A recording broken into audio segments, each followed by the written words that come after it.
This is the Washington Week Webcast Extra.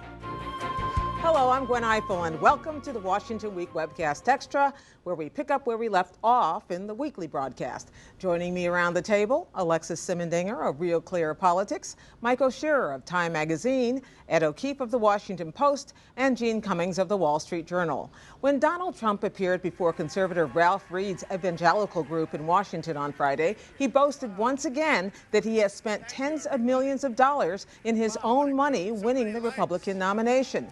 But it is clear Trump is now reaching into other pockets as well as he enters general election season. What does that look like, Gene? Well, it's looking pretty messy right now. Trump is, because he wants distance between what money is raised and himself so that he can still act like he's independent and not one of those puppets that he used to call his candidate, his rivals. Not a minute ago. Right. He also does not have a list of people to call to ask for money. The RNC does. So he's relying on the RNC to do this joint fundraiser. But he will not be able to control most of his money, and he won't get most of the money. Under this, the rules as they were written in like the 1990s for these joint committees back when parties mattered, the party gets the bulk of it. So you can give $450,000 roughly to the joint committee. And of that, $5,400 goes to Donald Trump. The RNC, the state parties, they control all the rest of the money. And his campaign can't tell them what to do with the vast majority of it. We've never seen anything quite like this, given how strong-willed he is and how much he likes to control what happens in his campaign. I don't know if this is going to last. Well, let's talk a little bit about how his campaign is shaped, Michael, because Time Magazine had a story this week about contrasting the massive and organized and data-driven Clinton campaign to the Trump-driven Trump campaign and how different they are and what's going to work and what seems likely to be working this year. Well, the last week, Hillary's winning. I mean, the messages are our focus group before she delivers them. She knows exactly what's working. She's putting it out in order. She's staying on topic. Trump has never done that. Trump, though, remains convinced, and he said it to us this week in another interview with Zeke Miller, that his strength is his ability to maneuver, his ability to move quickly, his ability to come off as authentic and react strongly. And if you talk to Corey Lewandowski, his campaign manager, or Trump, they still say, I don't want to deal with any of that. I don't want to deal with voter mobilization. I don't want to deal with big fundraising staffs. I don't know how to hire all those people. We don't need to hire all those people. He actually said in the interview this week with us that that it's ridiculous that Hillary employs people on her staff that she'll never meet, right? So Hillary Clinton has 800 people or something working. Which he pointed out in a tweet this week after they had a little tweet war where he criticized her for endorsement by Obama. She responded by saying delete that account, and he said, which of your 843 people wrote that tweet or something like that? Yeah, that's right. And that's going to be part of his message, that she's not running anything. You don't want her to run the government. And his argument then is, if she becomes president, that's the kind of government you're going to get. You're going to get a government where every decision needs 800 people to make it. If you make me president, I'll just fix everything. I wonder whose job it is to tell them that it's the general election. Who at the RNC has the thankless task of saying, but this is how general elections work? Reince Priebus has tried many times to impart to Donald Trump the conventional wisdom of what he should be doing now, and Trump counts on conventional wisdom being wrong. No, and we've seen. I mean, after Wisconsin, this is a month or so ago, there was this. He got scared. Trump got scared after losing Wisconsin to Ted Cruz, and there was a shift in the campaign, and then Trump won New York huge, and he went on winning states, and he said, "Look, I'm just going to be me." Yeah. And maybe that happens again. Maybe where there's like 3 or 4 more pivots. It could happen between now and November. But I think deep down, almost more important for Trump than winning the presidency is remaining true to that brand of excitement and electricity. Exactly what worries Republicans. Yeah, and I think if it comes down to a decision where you can either sound more like Romney in October and win this thing, or sound like Donald Trump and lose by 10 points, he'd rather lose it.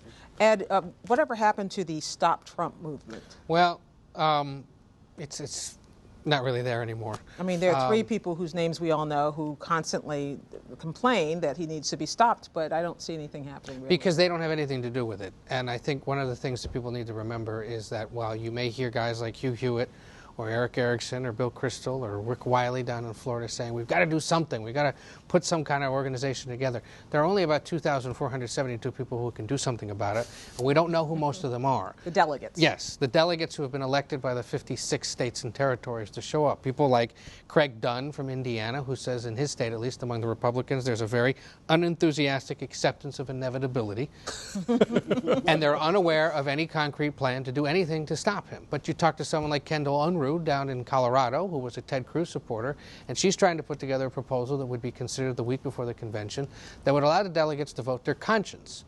They wouldn't have to be bound to the results of their state, but they could do whatever they want. That's unlikely to get anywhere, but it will be introduced, and there will be a debate about it.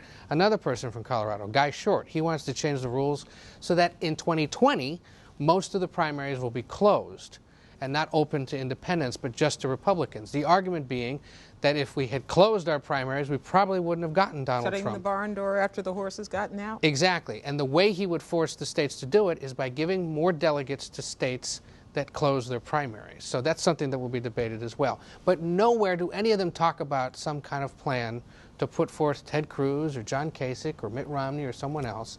And that's why, despite all the talk of the pundits, it's just not worth talking about unless those people are talking about it. What was that phrase? Unenthusiastic acceptance? The of unenthusiastic inevitability? acceptance of inevitability. Let's talk about Hillary Clinton.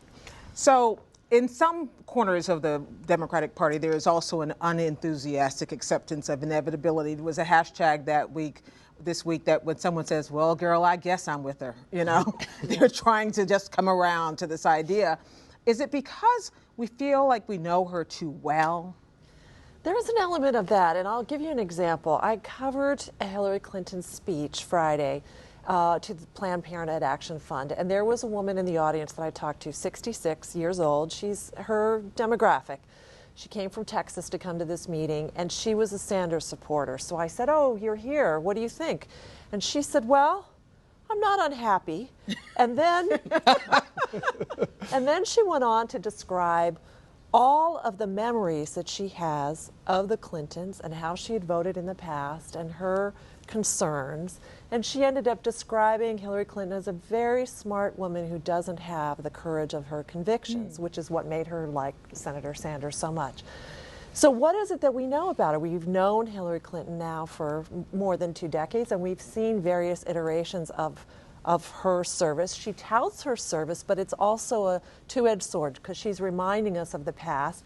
And as Michael said, we're going to see this week a reminder from Donald Trump of a phase of the Clintons and their background and all of that we want to see again. And I was looking back at polling, and you know, Hillary Clinton's highlights has been like 66% favorability, and it happened to be when people thought she was the least political in her career, right? That's when she hit the high points.